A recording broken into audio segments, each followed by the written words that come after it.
مفتی صاحب نظام خلافت راشدہ کے لیے بغاوت کی جائے تو بھئی آپ بغاوت کر لیں، بسم اللہ، اللہ اللہ خیر صلی اللہ، ہم تو علماء کے پیچھے ہیں۔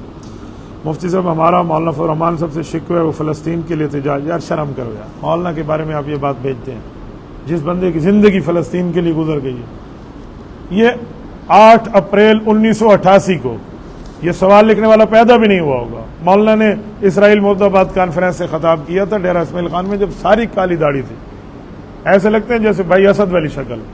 اس وقت سے وہ فلسطین کے لیے بات کرتے ہوئے آ رہا ہے، تمام فلسطینی قیادت اس کے گھر میں آتی ہے، یہ خالد مشعل ہو گئے، یہ ابراہیم عنیہ ہو گئے، یحییٰ سنوار کے اسلام ہو گئے، یہ سب مولانا کے لیے آ کر شکریہ ادا کرتے۔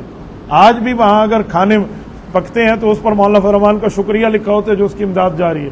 پہلی امداد اس شخص نے 1 ارب 76 کروڑ دیا ہے، جس کو پتہ ہی نہ ہو کہ 1 ارب 76 کروڑ میں کتنی صفر آتی ہے، وہ بھی مولانا پر بات کرنے کے لیے بیٹھے ہوئے ہیں۔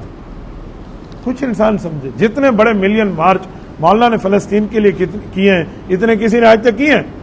اب یہ جواب آگے نہیں دے سکتے، مولانا پر جو بک بک کرتے ہیں آپ اس کی معاملات کو سننے کے لیے بیٹھے ہوئے ہیں۔ باقی کو مولوی صاحب اس ملک کا صدر اور وزیر اعظم تو ہے نہیں، یا آپ نے اس کو ووٹ دے کر 2/3 میجارٹی تو نہیں دی کہ وہ بیٹھ کر اپنی آرمی کے لیے فیصلہ کر دے بھی آپ وہاں چلے جائیں۔ ووٹ علماء کو دینے کے لیے موت پڑتی ہے، 10-10 ہزار روپے پہ اپنے ووٹ کو بیچ دیتے ہیں اور بات پھر مولانا پہ کر دیں۔ اس ووٹ بیچنے والی قوم کو تو ڈوب مرنا چاہیے۔